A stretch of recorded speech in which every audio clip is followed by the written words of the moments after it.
లో అనుమతి ఇవ్వకపోయినప్పటికీ వైసీపీ అధ్యక్షుడు జగన్మోహన్ రెడ్డి మరోసారి పరామర్శ యాత్రకు బయలుదేరుతున్నారు. సీఎం చంద్రబాబును తెలుగు మహిళలను అసభ్యకరమైన పదజాలంతో దూషించిన కేసులో అరెస్టై రాజమండ్రి సెంట్రల్ జైల్లో రిమాండ్లో ఉన్న వైసీపీ నాయకుడు అంబటి రాంబాబు కుటుంబ సభ్యులను పరామర్శించేందుకు నేడు ఆయన గుంటూరు పర్యటనకు సిద్దమయ్యారు. గతంలో పల్నాడు జిల్లా వెంటపాళ్లలో ఆయన పొటాటో పదంతో పరామర్శకు వెళ్లిపోయినప్పుడు ముగ్గురు బలైన నేపథ్యంలో ఈసారి ఆయన మళ్లీ మంది మార్బలంతో రోడ్డెక్కితే ఏం జరుగుతోంది అని సామాన్య ప్రజలతో పాటు పోలీసులు ఆందోళన చెందుతున్నారు.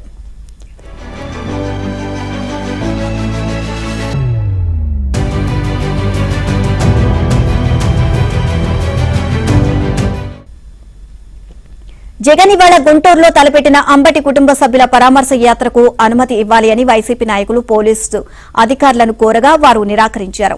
గుంటూరు నగరంలోని 30 పోలీస్ యాక్ట్ అమల్లో ఉందని, ఇక ఈ నేపథ్యంలో సమావేశాలు ర్యాలీలకు ఎటువంటి అనుమతి లేదని జిల్లా ఎస్పీ వకుల్ జిందాల్ ప్రకటించారు. ట్రాఫిక్ కు అంతరాయం కలిగించినా, సాధారణ జనజీవనానికి ఇబ్బందులు కలిగించినా చర్యలు తప్పవు అని, తమ హెచ్చరికలను బేఖాతరు చేసి యాత్ర చేస్తే చట్ట ప్రకారం కఠిన చర్యలు తీసుకుంటామని హెచ్చరించారు. అయినా జగన్ గుంటూరు యాత్రకు సిద్దం కావడంతో హైటెన్షన్ వాతావరణం నెలకొంది. ఆయన పర్యటన ఎటువంటి అవాంఛనీయ ఘటనలకు కారణం అవుతుందోనని సర్వత్రా ఆందోళన వ్యక్తమవుతోంది.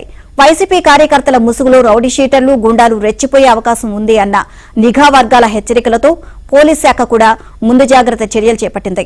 అంబటి ఇల్లు, కార్యాలయం ఉన్న సిద్ధార్థ నగర్ సమీప ప్రాంతాల్లోని టీడీపీ నాయకుల ఇళ్లు, కార్యాలయాలు, అతిథి గృహాల వద్ద భారీ బందోబస్తు ఏర్పాటు చేసింది. పెద్ద సంఖ్యలో పోలీసులు, సాయుధ బలగాలను కూడా రంగంలోకి దించుతోంది.